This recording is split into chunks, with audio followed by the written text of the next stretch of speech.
Once the flap length is confirmed on the sizing chart, the flap may be trimmed along the outer edge of the red line to fit your size.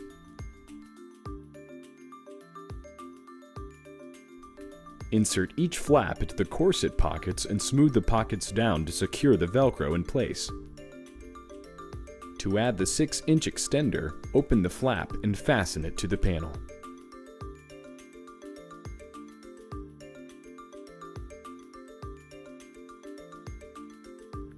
Begin by clipping the right shoulder strap before holding the brace against your back as shown here.